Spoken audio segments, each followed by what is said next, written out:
They are very capable of doing the jobs that are needed and to be able to show that they have independence and they reach their own goals.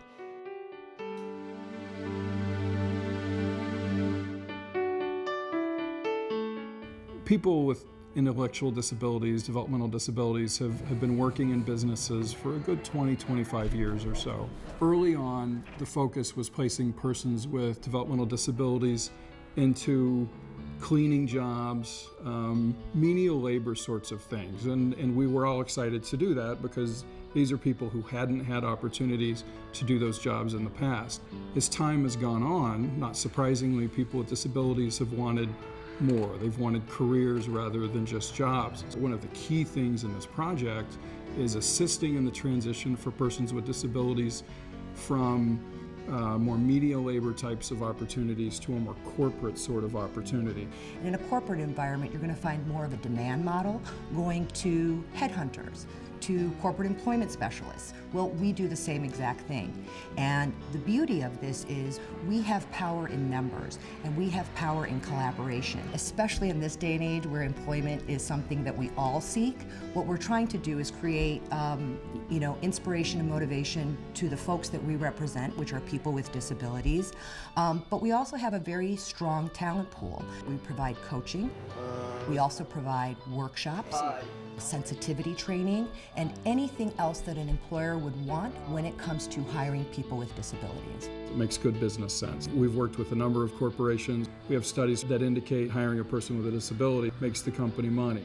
What we look for is an opportunity for persons with disabilities to work in long-standing positions with coworkers that are there for a number of years, a more stable position, let's face it, a better paying position, better benefits for the person with a disability, and just a great opportunity for them to fit in within the fabric of a company.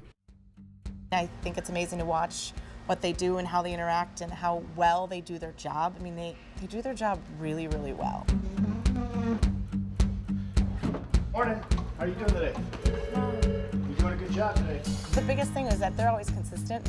You tell them how to do something and they always do it that way. We have completely eliminated our opening staff for the most part now because they do such a good job. It definitely saves us money. They come in and two of them can set up the restaurant in an hour instead of me having 4 staff members come in. They are very capable of doing the jobs that are needed. I think everybody looks at disability first and not being a person first. Can you imagine if your resume were all your deficiencies, all the things that you do wrong? You can't function without a cup of coffee. You do phone calls better in the afternoon than the morning. It doesn't matter if you have a disability. We all have disabilities in some way, shape, or form. I like giving back to the community. That's where I can. We all want to be employed. We all want to be fulfilled in what we do. We all want to be part of the community and part of a team structure. They might not be able to do everything that you or I can do, but they have their own way and their own specialties that they can do. And they should be able to show those to others. And then ultimately give them inspiration or motivation to be promoted.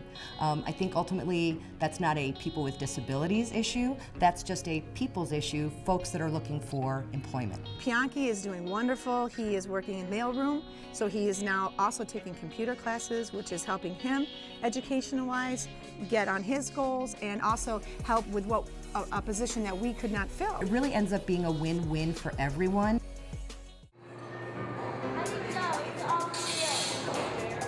We first moved to the new facility and we were going through our hiring. You know, one of the things that we always talk about is having a diverse staff. One of the things I have found, she's dependable. She's just as, if not more dependable than some of my other staff can be sometimes.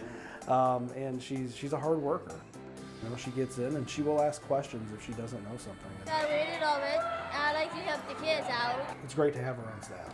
There's such a demand for productivity. We got to cut expenses. We got to work as efficiently as we can. I think what we have to do, and it's a responsibility of ours as employers, to give people that chance. And because if we never give them that chance, you know, they're not going to be successful, and we're not going to be successful. Given a little bit of training and a little guidance, we find that we can kind of move mountains. Don't view them as all of these things that could be better, but view the more well-rounded picture of these are all the things, these are all the wonderful things a person brings to the table. Intersect for Ability hangs its hat on the fact that we will make sure through our coaching, training, and partnership with the corporations that that's in fact what happens, that there's results achieved. They have so much to offer, not only just in work skills, but also with themselves and how they socialize with others and how they bring themselves into the job. You know, everybody has a piece that they do, and everybody brings something to a job. They have a piece to bring too, and they bring themselves wholeheartedly.